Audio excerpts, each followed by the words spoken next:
Chapter 10. Nasad Gurmi. Nasad Gurmi. Nasad Gurmi. Min ulu mi mandoad. Kondosiad. Te mandayaim mandoad. No one likes us. No one likes us. No one likes us. We don't care. We are Mandos. The elite boys. Mando boys. From Mandalore. Mandalorian drinking song, loosely translated, said to date from a ban on Mandalorian mercenaries drinking in local tap caps when employed by the government of Gary 6. Republic Treasury Building, Coruscant, 478 days after Geonosis. Bethany closed the doors to her office and obscured the transparent steel walls with the touch of the button on her desk. She didn't want to be disturbed. Syntax 2. Do I concentrate on that? She fondled the blaster that Morrill had given her and wondered what it would take to make her use it. She never fired one in anger. She hadn't even been trained to shoot, but now seemed a pretty good time to learn. Then she began trying to work out how she might take a closer look at Syntax 2 in person, or at a distance, and work out what was going on. It was a military area, and no member of the public could stroll in there unannounced. There weren't that many excuses to pay a visit, even for a Treasury agent. The public accounts showed a number of contractors providing services to the Grand Army that could be cross-referenced to Syntax, and one of them, Donut Logistics, also showed up on the health budget. It was worth a look as long as she was thinking MedCenter. I could be totally off beam, of course. And I got Morrill his answer anyway. I should walk away from this. But she couldn't, because Ordo couldn't walk away, and neither could Kor or any of the others. She realized how empty her life must have been to have filled up so fast and so easily with people who possibly didn't give her a second thought, except as a useful contact. I'm not stupid, Cal. But they had something she wanted too, and it was just Ordo. And it wasn't just Ordo. She wanted a share of their closeness, that belonging and camaraderie, and an end to feeling she was on the outside of life. She thought suddenly of Phi, and how, so Ordo said, he knew there was a complete element missing from his existence, and he resented it. She at least knew what hers was, and where she might get it. But there was also the lure of a wrong to be righted, and she knew she wasn't alone in that. Senator Skina, from Chandrilla, was getting very vocal about the Grand Army's conditions and clone rights. He might prove to be a handy excuse for investigating further. Her private comlink stared back at her from the palm of her hand, daring her to choose between calling Ordo and contacting the senator. Still scared that she might call while Ordo was gambling whether to cut a red wire or a blue one as the detonator counted down, she sent him a delayed message instead. He could choose when and if he wanted to read it. I hope you enjoyed the cake. What else could she say? She had no idea who else might see it, secure link or not. You have to try my home cooking when you get back. She could imagine Ordo reading it with a frown, taking it at face value, while Morrill, who seemed to be leading a totally different life, and relishing it, would have given her a knowing grin. Bethany sent the message with a click of her thumbnail on the keys, then tapped in the code for the Senate switchboard. No point leaving an audit trail on the office link, just in case. He's a known anti-war activist. They'll be watching him, whoever they might be. Senator Skina's administrative droid made an appointment for her to meet him later that day, which indicated just how few lobbyists were courting a man who opposed the war, and asked if she preferred off-site. I'm at the Treasury Building, She said visiting the Senate was routine for a government employee. It would draw less attention than a meeting in a tab cafe or restaurant. She'd be picked up on any of a dozen security holocams as she moved around Galactic City, and even by the surveillance satellites that kept watch over Coruscant. I'll come to his office. On the way to the meeting, sitting in the back of an air taxi, she felt that small blaster in her pocket was visible to the whole planet. She didn't even know what type it was. It was a smart, dark blue with a stubby green-gray barrel, and a little red light that showed it was charged. Quite a pretty object. When she peered at the engraved plate on the butt, she was sure that the end of the grip was called that. She could see the words, Merson. Lady, you're making me nervous, said the taxi driver. You going to assassinate someone? Bethany hadn't realized he could see that far over the back of the seat, but there was a lot she didn't know about the visual field of Herodian's faceted eyes. She slid the blaster off her lap and back into her pocket. I mix with unsavory characters, she said. The taxi drivers had an opinion on everything. Sin is full of them. They're called politicians. She thought that way too, but then realized she never actually met one socially. Where did she get that idea? From the Hollow News? From the courts?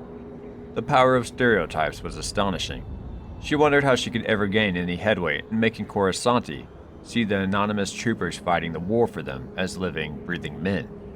She couldn't even say they were all someone's son or husband, or father, or brother. They were utterly outside of society. The size of the task almost crushed her. One step at a time, girl. Do what you can. Senator Skeena met her in one of the cell-like private interview rooms kept for senators to meet with members of the public. He was much more ordinary than she'd imagined. Not terribly well dressed, but he had an earnest passion that hit her like a tidal wave. Another stereotype crashed and burned. Of course, I'm concerned about what happens to these men, he said. Whatever other member planets might do.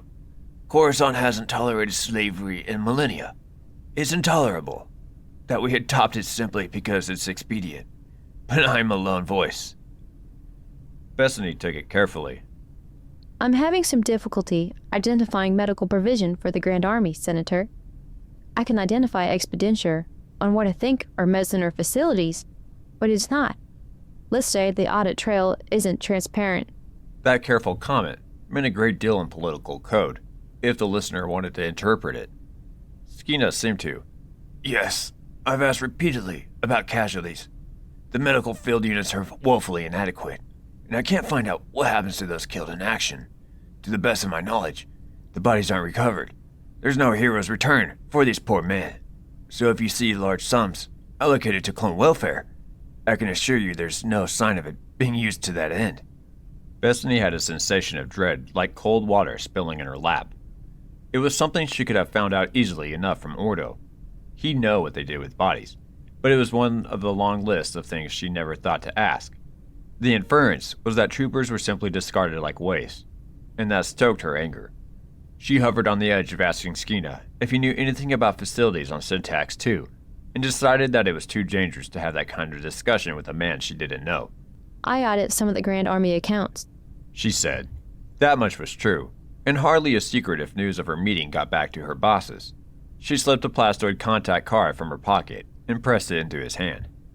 If there's ever anything you think I should look at, discreetly of course, because I'd be investigating other public servants to let me know. Ah, you're the internal police. I look after the taxpayers' credits.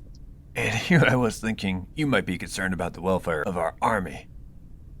Bethany bit her tongue out of habit, but it was too painful a comment to let pass. Oh, but I am, she said. They're not just theoretical charity cases to me. I'm dating a trooper. Skeena looked taken aback for a moment, and she wasn't sure if he was reacting to her cutting comment or the unsolicited personal detail. Well, he said, there's no point in my haranguing you about the fact that they're all human men like any other, is there? It was time for a little humility. I know a lot of clones, by most people's standards, and yes, I care what happens to them. You might know then what happens to them. In what sense? When they're wounded but can't return to active duty, you see. I can find out what happens on the Rimsu medical stations, or at least I get some limited answers from the defense staff. But I'm getting no answers about the men who can't be patched up and sent back. Bethany thought of Kor, temporarily assigned desk duties after a device he was defusing blew up and took his hands with it. He was awaiting the arrival of specialist prosthetics, and if Skarada hadn't grabbed him for commando training, he'd have gone back to Ordnance disposal. I would imagine they die, Bethany said. The army seems to go to a lot of trouble to send them back. But life isn't that tidy. Skeena said. He lowered his voice, even though the doors were shut. There'll be injuries that a man can survive, but that means he'll never be fit for service again. I can't seriously believe something like that hasn't happened in more than a year of this war, and yet there are no homes for these men, who must surely exist. And we know they don't end up being cared for by family because they have none. So where do they go? Bethany didn't even want to think about it, but she had to. The only answer she could think of right then was that most badly injured who might otherwise have been saved were left to die.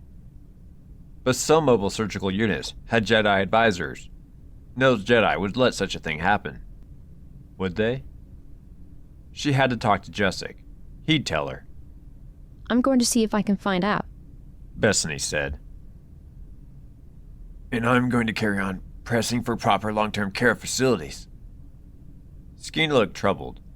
Meanwhile, I'm also going to help raise funds for charitable care. There are some citizens out there who want to help, you know. I'll keep you posted. Bethany promised. She took the long walk back to the Treasury building, pausing for Calf on the way, and found that the senator's question was now eating away at her. Yes, it could only mean that clone troopers lived, or died, and there was no middle way or disability provision. The war hadn't reached the 18-month mark yet. Governments were always poor at thinking things through, especially when wars caught them on the hop. Maybe this was what Donut Logistics was doing then. Care facilities out of the public eye to hide the signs that the war might not be going as well, or as cleanly as the civilian citizens imagined. Just as she'd first thought. She decided to check out their other projects when she got back to her desk. But while she sipped her calf, she checked them out via her datapad simply to get a street address from the directory. And that was where things started to get interesting. There was no entry in the public database for Donut. It could have been a subsidiary of another company, of course, or even one that wasn't based on Coruscant. But either way, and it would have to register for corporate taxation, even if it was off-world, and so it would require a tax exemption number. Jilka could come in useful now. She was the tax officer. She was an expert in finding companies that earned revenue and didn't pay their taxes in full. Bethany Winnan, who'd played things by the book all her life until she fell in with a crowd of misfits and men who didn't exist, put on her best liar's face and prepared to spin a plausible story to Jilka, crossing the line from merely accessing records for unauthorized reasons to entering a world of deception with consequences she knew she could never imagine. Rebel Camp, near Iyad, Gaftakar, 478 days, after Geonosis. The Merits were scuttling everywhere in a state of excitement, and there were a lot more of them today than Darman had seen before. He leaned against the doorway of the hut, brushing his teeth, collapsible plastoid bowl in one hand, as he contemplated what was going to be a busy few days. Shifted, Dar. Niner was in full armor. He'd had word then. They were going in. 35th's moving. They're finishing up on Quillura. Let's make sure they've got an open door. Quillura. Darman spat foam into the bowl. Have I got time to call it Tane? Do you have to? Well, I might get killed, and... Niner's expression was hidden behind his visor. But Darman knew every nuance of his breathing by now. Every faint sound that indicated swallowing or licked lips. Every click of the jaw when words didn't emerge. You'll be fine, Niner said at last. It slapped him on the shoulder.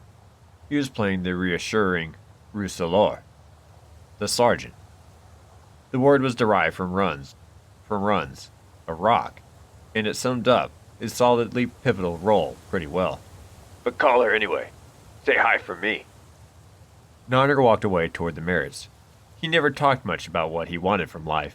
He never confided in his brothers about fears and loneliness, or talked about girls, or showed any sign that he didn't think the war was a good idea. It was the last bit that worried Darman most.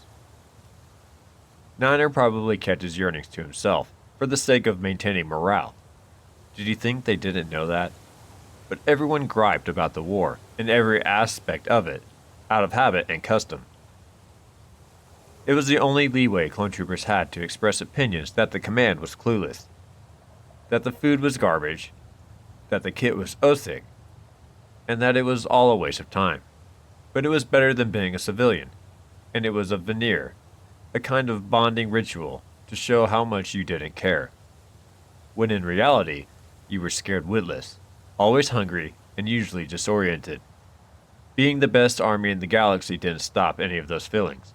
At first, Darman, like all of them, had thought their role in life was noble and inevitable. Now the indoctrination had been worn thin by seeing the galaxy beyond Camino, and even some ARCs were deserting. The rank and file were grumbling in private. If they'd had somewhere to go, and the bonds had been weaker, Darman suspected a lot more would have vanished from the ranks. But they stayed for their brothers. They stayed because their only source of self-esteem was being the best at what they did, and they had nowhere else to go. Once more of them worked out what happened to those who couldn't, or wouldn't fight any longer, what would happen? Yes, the guard might have been better off with tinnies. They never worked things out. How many teeth have you got, Dar? Niner yelled. He stopped to look back. Darman paused with the brush still in his mouth. Because you're taking an awful long time cleaning them. Darman mumbled through a mouthful of foam. Sorry, Sarge. He went back to the refreshers to rinse his mouth and clean up, then changed from his fatigues into his bodysuit before washing the clothing in the refresher's basin with a rock-hard lump of the local soap, and shaking it out so that it dried in minutes. Habit ritual was a soothing thing. By the time he'd attached his armor plates to the bodysuit, the fatigues were dry, and he could fold them tightly into a small roll that he slipped into his backpack. He couldn't even recall putting on his plates. His mind was on Attain. He shut the door and calmed her. She took some time to answer. He was on the point of just recording a message when he heard her voice, and he felt instantly foolish, tearful and excited. It was audio only, no hollow projection, but he never questioned that because she was on deployment and she had her reasons for not showing him where she was. He worried anyway. He wanted to see her again, quite literally. He was worried he'd forget her face. Can you talk? He asked. There was a brief pause. Are you okay, Dar? I'm fine. I got bitten by an ARC trooper. That's gross. Are they poisonous? She seemed to think he was joking. Darman wondered whether to blurt out that Sol had been under a death sentence, but decided that kind of thing needed saying in person. It's okay. I just sucked out the venom and shot him. Anyway, Fi wanted his armor. Hey, I miss you. What's happening on Quilora? Another pause. It's not good. Most of them went quietly, but some dug in. And, well, you know. Casualties? Yeah. Ah, Not me, obviously. I'm glad. He caught a note in her voice that said she was holding back. Maybe there was someone with her. The holovids showed clandestine love affairs as exciting, but Darman just found the secrecy miserable. What's Levette like? Solid guy. We'll be working with his battalion pretty soon. Does that mean you'll be coming back to 000? Sorry, I shouldn't ask. Just thought you'd be finished there, and... It'll be a few more months. 3, maybe. Oh, Where? Why? okay. I miss you too, Dar. Think of something you'd like to do when we meet up. I'm not good at planning things like that. Darman wasn't either. He suspected she didn't mean a drink from a grimy glass at Quibu's sleazy cantina for old time's sake. Oriel might have some ideas. He seems to know every tap cap between Galactic City and the Outer Rim. Okay. I don't mind as long as you're there. Me too. Darman worried that he didn't have any smart talk or witty lines. He sounded like a total die cut. He knew it. There was a loud rapping on the door. Dar! It was Fi. Dar, are you in there? Darman rolled his eyes and addressed the other. What, Fi? Are you going to be in there all day? I'm not going to dig a latrine because you're still doing your hair. Okay, give me a moment. He lowered his voice. I'm sorry, Sarika. I have to go. I'll call you in a while. Stay safe. I love you. Look after yourself. Darman was working up to saying that he loved her too, when the link closed from her end of the channel, and the moment was gone. He took a deep breath before yanking the door open, broken-hearted that he might never get the chance to tell her. He had a bad feeling about the coming assault on the yacht. It was vague and nagging, probably just his growing awareness and resentment of the way things were, but possibly, just possibly, an omen. Mixing with Jedi made you almost believe in that kind of stuff. Fi, I'm going to break your shabbling neck. Fi stepped back with his hands held up in mock submission. Steady on, Nirvad. You really pick your moments. I want to use the freshers. Yeah, and I was... Darman stopped himself.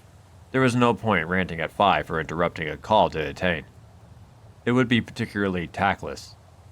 Okay. He patted his brother's cheek with exaggerated care, and realized he was doing a very Scarada-like thing. I'm going to check the ordnance again. Atton's been through it twice. Then I'll do it a third. Dar? What? You can talk about Attain, you know. I'm not going to burst into tears or anything.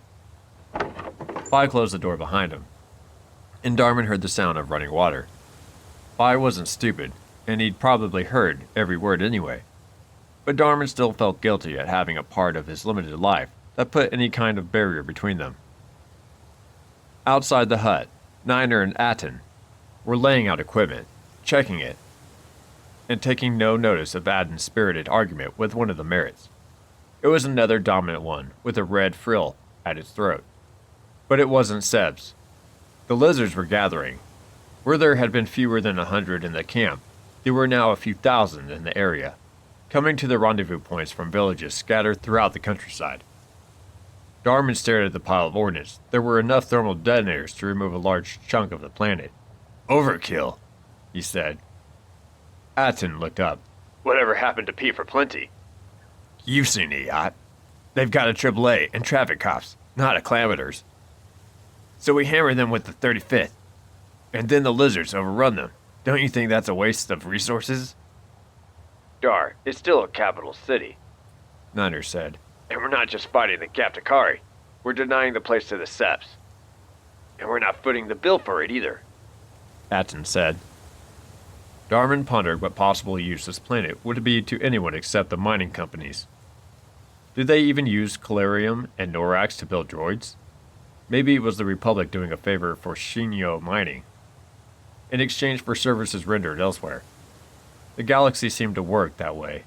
Help us out in the war, buddy, and we'll see you right when it comes to building your profits. And it didn't matter to him at all. He had no stake in it, no interest, and no consequences to him except his life. And his brother's lives on the line, which was simply the job he did. He bent down to pick up a small thermal det, and rolled it in his hands. Seeing that little restaurant opposite the EOC government building, the minced roba pastry rolls washed down with sweet calf had been delicious. A charge of this size detonated within 20 meters, which shattered the restaurant's transparent steel frontage into 1,000 blades and sent them flying at 3,000 meters a second into anything and anybody within a 1,000-meter range. Sometimes it paid not to think about it too much. Can I do the power station? He asked. Niner didn't turn his head. You wrecked the government buildings area. Doesn't mean I can't take out the station. I don't like changing plans this close to time. What plans? We didn't even complete the first wreck. We've scrubbed the assassinations. We're going to run the same risk. Niner didn't answer. They'd become so used to doing things on the fly, with little or no planning, that Darman began to wonder if they were getting sloppy. Special operations was as much, no, more about detailed surveillance, observation, and rehearsal than going in with diesels blazing and blowing stuff up. Atton's going to brief us in around an hour, Niner said at last. Great. Darman tossed and caught the unprimed det like a toy a few times, and then laid it back on the fabric sheet, with the rest of the ordnance. I'm going for a walk. Niner could always recall him. He slipped his helmet over his head, sealed it, and strode off into camp. Seeing the world through the filter of his visor's HUD again, targets in an environment rather than beings in a landscape. Scarata said they were at a stage of life where they were making emotional connections that regular folk made much earlier in childhood, able to imagine themselves in the situations they created. But he said it was hard to picture yourself as the guy strolling past the restaurant at the moment the charge detonated, when you'd never done ordinary things like that, and had been given only a detached academic grasp of a blast radius, overpressures, and fragment velocities. Omega Squad, like all the clone army, had been little more than highly trained, super efficient, ultra fit children when they were started. It struck Darman that they were living life the wrong way around, given the maximum ability to fight long before they had the experience to identify with beings on the sharp end of the fighting. Too late to worry about that. What am I going to do? Warn a yacht? Join the Seps? Cry over dead strangers? There was nothing else he could do but fight to win, and survive to... what, exactly? The question never went away. When we win, what happens? What do soldiers like us do in peacetime? Maybe he'd end up doing refugee relief. Attain said Jedi did that sometimes. Maybe they'd still end up working together. He walked among chattering, excited Merits, with jewel-like scales who didn't seem to be anxious about the coming assault. They were swarming around artillery pieces, drilling with E-webs. This was clearly something they'd been looking forward to for a long time. Darman paused to watch them, realizing his main fear was that he'd get killed before he told Attain that he loved her, and wondered where the remaining humans would fit into a society run by efficient, orderly Merits, whose lives seemed to run like flowcharts. He gestured to the red-frilled boss lizard to come to him. They didn't seem to be offended by being summoned. What's going to happen when you take over? Darman asked. What's going to happen to the people in the yacht? Boss Lizard did a bit of a baffled head cocking, and looked as if he was calculating. There'll be roles for them, in proportion to their population, of course. Darman realized he should have expected a sensible, numerical answer like that. So, no bloodletting, no purges, no species cleansing? Not for its own sake, no. What's the purpose of wanting destruction? We just want what we deserve. We are the majority. What if they refuse to fit in with that? That, said Boss Lizard, would be pointless. What are you going to change when he sees power? Nothing, except we shall live in the cities, and we shall have the majority of the elected posts according to our population. Darman could now see the mismatch between Gaptakari humans and their merit workforce. They weren't even competing for the same thing. A nice, tidy, two-sided, I want what you've got. The lizards thought differently. The two viewpoints didn't quite overlap, and the lizards were far more concerned with being proportionally represented than having power. He didn't always understand politics, and he was glad of it. This was the point at which he preferred the order to go then and blow up that. We should have made a joint government a condition of building their cities, Boss Lizard added, almost as an afterthought. Next time, we'll remember to do that. They were born engineers, all procedure and ratios. Darman nodded and walked on, out into the heathland, to the south of the settlement. Now he could see across the flat terrain for kilometers. Smoke from scattered clusters of huts in the distance threaded its way into the clear sky, and the occasional ancient speeder tracked across his field of vision, throwing up range and speed data onto his HUD. He thought of the aerial wreck images of the yacht, with its modest defense resources preparing for an attack, and wondered how long it would take. Where do I belong? Where is home? As sure as Shab wasn't Tapoka City. Most days, he didn't even think it was Coruscant.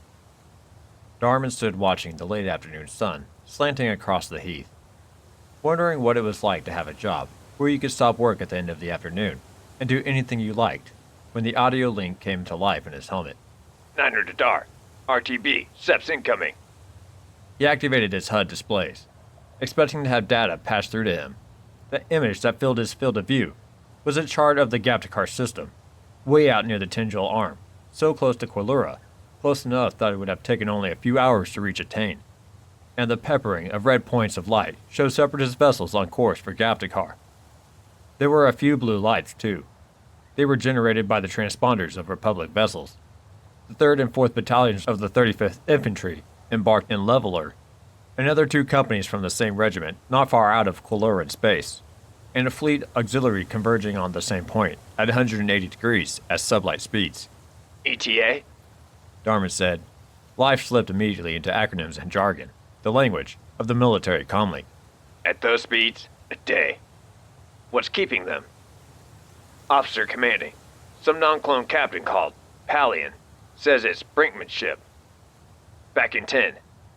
We're digging in. Surveillance sat shows EOT's bringing in fighters from outside. How many? 6. And that might not be a problem for an assault ship, but it's bad news for us. So get back here. That, at least, answered Darman's question about what use Gaptakar was to anyone. Apart from the mining corporation's interests, it was just another handy place for a fight. And they were sending in the mongrels now. Non-clones, some of the service personnel from the fleet. Palian. Who the shab was he? Darman wondered who the 35th Jedi General might be, because it wasn't attained. She said they'd finished on Quilura. Whatever it was, wherever they were sending her, she could tell him, couldn't she? Maybe she didn't want to worry him. Of course I'm worried. I'm always worried. Ordo. Yeah, he'd ask Ordo. Ordo always obliged, always got the messages and letters through somehow. The rebel camp had taken on a different air by the time Darman got back, and he'd only been gone 30 minutes. The Merits had thinned out, and E-webs and cannons stood concealed under camo netting. He sprinted for the main building, realizing even as he made for the doors that it was so flimsy he was better off outside. Sarge. Darman clicked through the frequencies on his helmet link. Sarge. Ops room. Niner barked. Darman entered, pulled off his helmet, and stood over the ops table, trying to get a better look at the holo chart that Adden had projected onto it. It showed the whole central region, with scattered Merit villages and the occasional Gaptakari town, like small planets around suns. When he magnified a yacht and superimposed the latest aerial reconnaissance images on it, the sudden preparations became clear. That's as of 15 minutes ago, Adden said. The yacht's boundaries were ringed with vehicles and vessels, and there was no steady procession of civilians out of the city, as was usual when attacks were expected. There was nowhere else for the Gaptakari to go. They were marooned on islands, in an ocean of enemies. All they could do was dig in. You reckon they really know it's coming? Adden asked. I mean, really know? Adden, fully armored, tilted his head, as if listening to a separate helmet comlink. No, not a clue. This is them reacting to the SEPs, reacting to our inbound ships, yes. That's their only source of surveillance, said Adden. I'm not sure who they're more worried about, us or the Merits. But they know we're coming, so I'm not prepared to risk a squad in there to prep the battlefield if we got 2 battalions, a squadron of turrets, and Captain Palian's nice big cannons arriving within a day. Unless the yacht's got some hidden superweapon we failed to spot. The place is just one big target. Darman still couldn't work out why the 2 task forces couldn't simply engage in space and leave the planet alone. But taking a yacht without a bit of muscle and cannons behind them meant very messy fighting if there was no air cover to make the point. He wasn't sure which was the worst outcome for the civilians. We're not really the main game in town now, are we? Are we going forward with the 35th? Adden must have switched his audio feed from leveler to the general circuit, because Darman's helmet was suddenly full of the voice traffic between vessels. It seemed more concerned with keeping an eye on the Separatist flotilla, awaiting for it to power up to hyperjump. Adden cut the link again and sat in silence, as if he was staring at the holochart, lost in thought. He was waiting for instructions. Who's the Jedi in command? Darman asked. Adden looked up. General Mass Missur. Did you want to stay on the circuit? No. It's that woman of yours, isn't it? She wouldn't tell me where she was, but she's been with Levette for some months. So yes, I want to know if she's with that flotilla and not telling me. Personal business didn't matter on the brink of a battle, but nobody argued with him. Adden switched to another channel, head barely moving.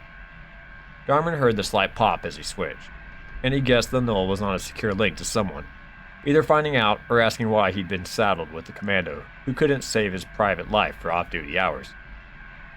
Levette says she's not with the 35th, and she's not in the combat zone. Adden said, unusually kind. So stop fussing.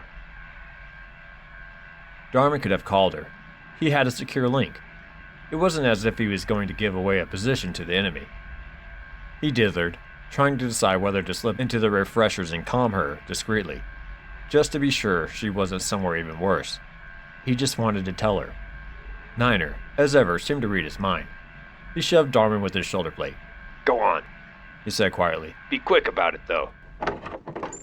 Darman stepped out into the corridor, opening his comlink with a couple of blinks, and voice-activated Detain's code. The display in his helmet told him what he could hear. No response. He carried on paging the system for a couple of minutes, telling himself she might have been taking a shower or even asleep. And then he left a message. It was hard to say the words to cold, dead air instead of to her standing in front of him. It's me, Atika, he said. I never told you. I love you. When he closed the link, he felt embarrassed. But he'd done it. However inelegantly. If anything happened to him, at least she knew. Adden and Niner walked out of the ops room, heads moving in conversation that couldn't be heard outside their helmets. Vi and Atten followed. Darman's audio circuit popped again. Change of plan, Dar. Niner's voice said in his ear. The General wants us to play forward air control. As soon as it gets dark, we'll move up to the outskirts and rank the positions of their mobile AAA. Levette says Leveler will be on station a couple of hours before dawn. Lovely, said Vi. It'll be over in time for breakfast. The squad spent the next hour or so stripping out the rental speeder to make room for a couple of E-webs. Atten removed its ID transponder and poked an assortment of probes into it to scramble the registration details. Just in case we need to go right inside the city. He held up a small rectangle of plastoid. We're going to have a hard job walking in dressed like this. I still think I should go in and blow up the main power station. Darman said. If only to give us the cover of complete darkness. Adden wandered over to them, obviously eavesdropping on their circuit.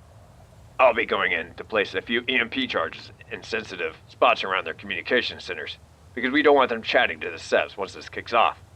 All you have to do is call in the airstrikes, okay? Once we've neutralized their big targets, like their AAA, and Leveler made a few holes in the infrastructure, then the Torrent Squadron can provide air support for the Merits to go in. I don't want any of you deviating from that plan. Yeah, where are the lizards? Vi asked, straightening up. I thought this was their big night. Oh, they're all here. It was almost dark now, and when Darman looked toward the yacht, he couldn't see the city. In the last few nights, he'd gotten used to the glow from its street lighting, all the more noticeable for being set in the middle of an unlit rural location. But it was in darkness tonight. He flicked his visor through its magnification and night vision settings, and still couldn't see much. Even in infrared, it was just a faint green, flattened dome of heat. They've switched off their lighting, he said. They're expecting air raids. Shame that they're going to get creamed, Vi said. It looked like such a nice place. Nobody said it, but Darman thought it. There was no reason to fight here, beyond the fact that the Republic had staked a claim by way of supporting the Merits, and so the Separatists felt they had to front up too. Darman wondered if it was treason to think that way, or just a difference of opinion on strategy. I wonder where Sol is now, he said, but nobody answered. He glanced over his shoulder at the scrubby woodland to one side of the camp, night vision visors still in place, and thought it was malfunctioning until he realized the points of light, thousands of them, as if the display had massive interference, were actually eyes. It was the Merits. Suddenly, they were an army, silent and motionless, waiting for the signal to kill.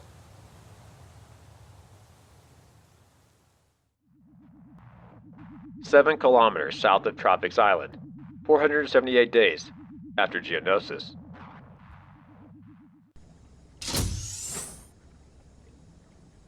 Muriel stepped out of the drained-down airlock in his briefs and pulled a quad breather from his mouth.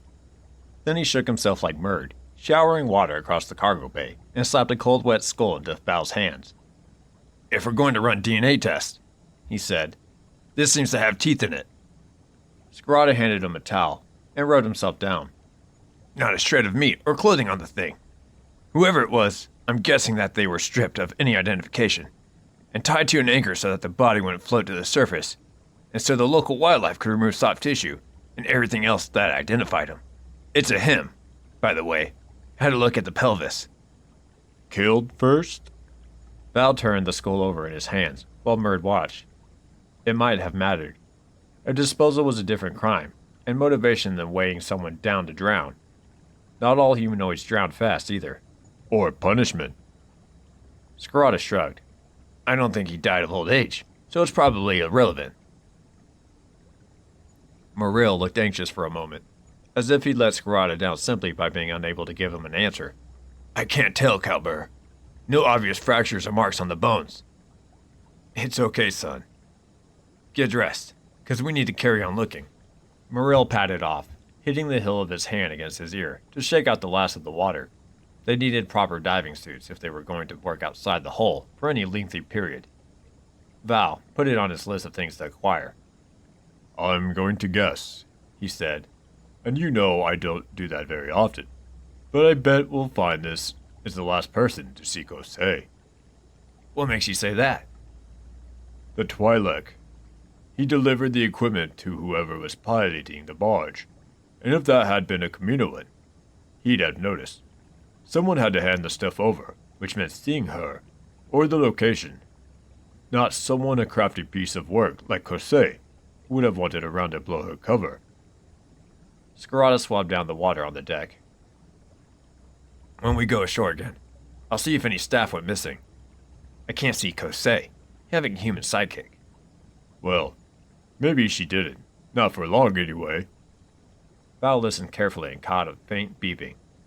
"Is that the cockpit alarm?"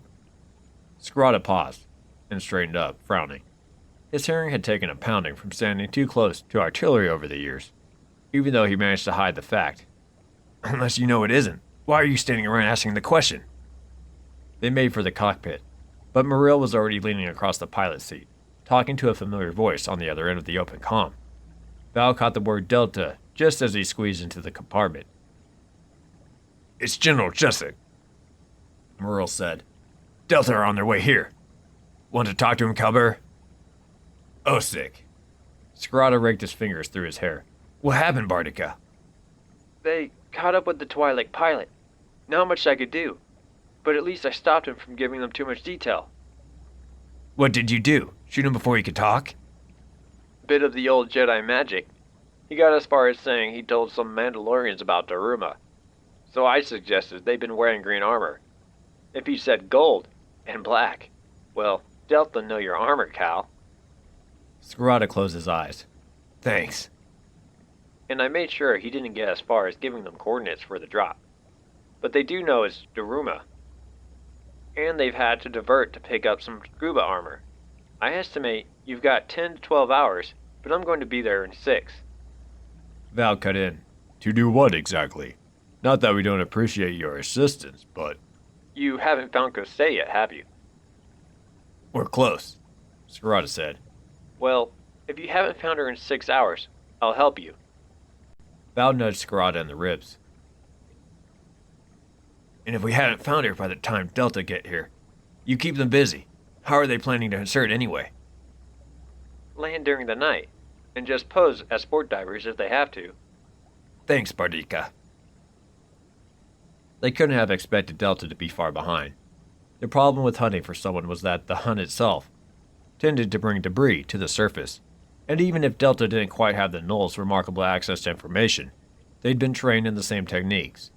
Val felt a little flush of pride that his squad hadn't done so badly compared with Scarada's precious boys and all their genetic enhancements, but he decided not to rub it in. "Come on," Scarada said wearily. "More caves to ping." He settled down in the co-pilot's seat. Whatever differences Val had with him, the man had an extraordinary tenacity. The size of the task ahead was so huge, the chances so flimsy, that any sane individual would never have bothered to start. It wasn't just a matter of finding one Kaminoan who didn't want to be found. Val wondered if she was even capable of doing what Scarada wanted. If this was all wasted effort, how's the little Chikar going to take it? The quest. Oh yes, it was a quest. A sacred calling for Scarada now seemed to sustain him. It was as powerful as religion. He was so fixed on his boys' welfare that he seemed to have no plans for himself, and his definition of who qualified as his boys was now also encompassing that it seemed in danger of sucking him dry. It was more than the Knolls, who had been his sons in fact, if not in name from the day he met them. His obsession had then spread to the Commandos, and now to any stray trooper who came into his orbit, like Kor. It was as if Scarada was desperate to avoid any thought of himself, to erase himself in every waking moment. Maybe his memories were unhappier than Val knew. He seemed to be reinventing himself a day at a time, and he rarely talked about his past now, not even his father. He never talked about his mother. And apart from the knife, does he recall anything of his birth parents? Toxic things, though they were, Val still found families interesting. The best thing he'd ever done was to run away from his own. As if on cue, Murd appeared at his side and clambered onto his lap, the only family he had, and maybe the best kind. Did you ever think of asking Arcadian Micro to take a look at some clone tissue? Val asked. Just in case. I did. Scarada was staring straight ahead at the shifting three-dimensional display of the sonar mapping scanner, reflected onto the transperistal review port. But it'll be my very last resort. Once I have a genome to play with, well, I don't want to see any more lads bred to die. What if they hadn't been Django's clones?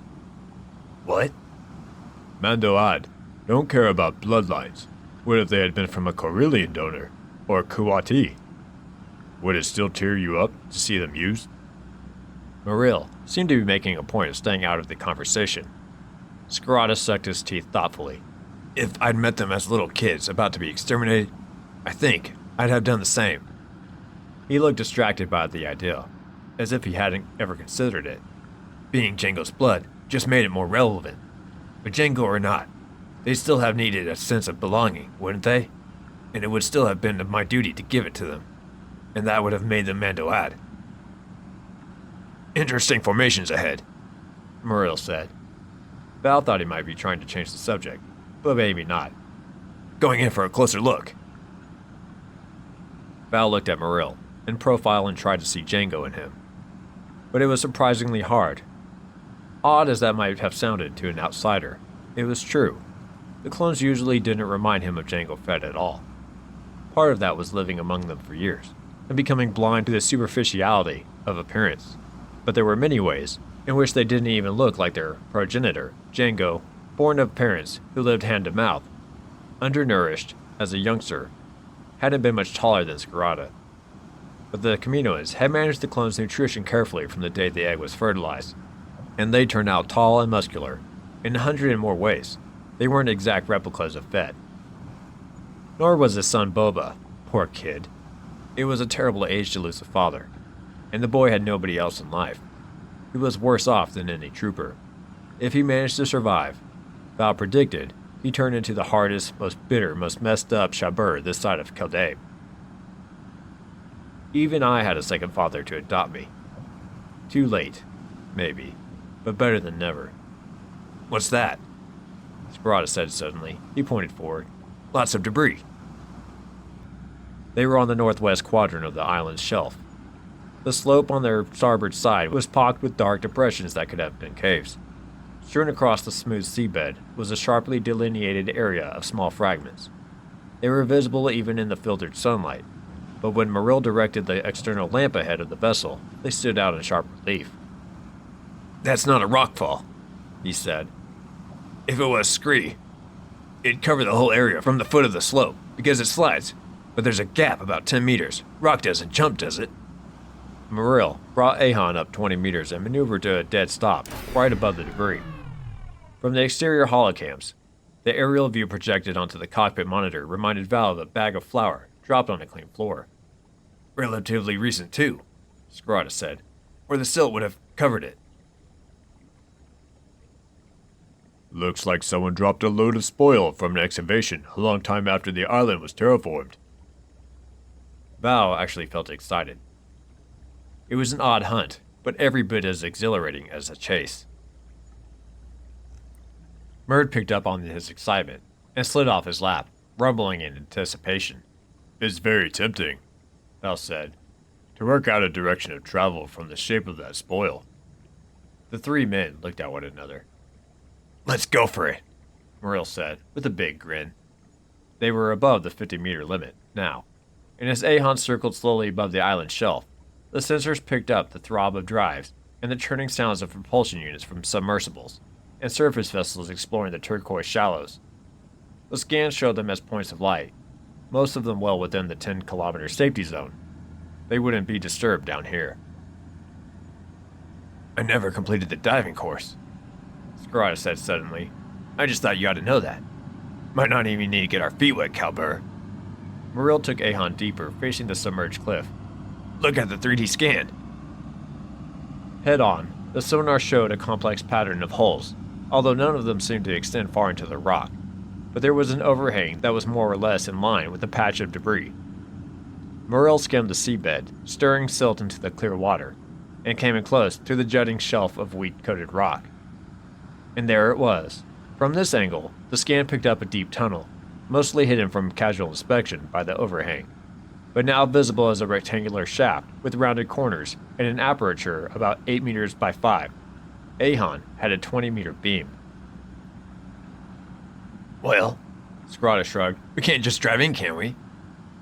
You're so nautical, Val said. Muriel still had that grin on his face. There's always a chance we'll find that it's only a waste outlet, and that there's a hungry thing, twice the size of a diagna living in there. Let's find out. If Kosei's in there, then she'll be using transport to get in and out. Let's head back to the resort and see what they've got for rental. This means diving, doesn't it? Not necessarily, Calbur. Whatever Muriel had in mind, it amused him. Dangerous things usually did. Val raised an eyebrow. I'll put Murd ashore, if that's okay with you. Trust me, said Muriel. Ahon surfaced, well clear of the harbor, and skimmed through the gap in the breakwaters toward her berth. As they drew nearer to the pontoons and slowed almost to a stop to come alongside, Muriel pointed across the water. That's what we need, he said. I knew they'd have some here. Perfect. Val and Scarata followed his finger, but Val could see nothing except choppy waves. Then something broke from the surface, like a wallet breaching, and arced 3 meters into the air before crashing back into the sea again. At first, Val thought it was an enormous silverfish, but by the time it progressed across the harbor in extravagant, corkscrewing leaps, he managed to focus on the thing long enough to see that it was an extraordinary ship, shaped like a Pharaxa shark, minus the head fin. It was 5 sleek meters long, with a brilliant scarlet flash on one flank, and the words Wave Chaser picked out in gold. Firefeck. It looked like fun. Val could barely recall fun. The craft would also fit neatly through the entrance to what he hoped was Kosei's laboratory, as well as Ahon's cargo hatch. Let's go rent one, Muriel said. There are 2-seaters, and they've got a top speed of 25 kilometers an hour. Not that I researched them earlier, of course. Scarata just looked blank. It was the expression he wore when he wanted to say, "New drawer," the most vividly emphatic of Mandoa refusals, but felt he had to keep up appearances. 1. Someone has to pilot Ahon, because those things won't have much range, Val said. And I'm volunteering. I had my midlife crisis about 10 years ago. So you can go play boy racer this time, Cal. Shepard, Scarata muttered, but he looked nervous. The Wave Chasers turned out to be for sale, or rent. Price had long since ceased to be an issue for any of them, now that time was the rarest and most precious thing imaginable, so Scarata bought one. Handy runabout for Ahon, he said, staring at his boots. And if we dent the thing, we won't have any explaining to do. to the rental office. Then he looked up at Maril, a head taller than him, and slapped the pass card in the Null's palm. All yours, son. High time you own something nice. Val was usually immune to Sagrada's polar extremes of emotion, but for a few seconds, the old Shakar and his surrogate son simply looked at each other, as if there was nothing else that mattered in the galaxy, and Val felt genuine envy. It wasn't Sagrada he envied. It was Maril, for having a father who doted on him so much that he could do no wrong. Like time, it was something his wealth had never bought him.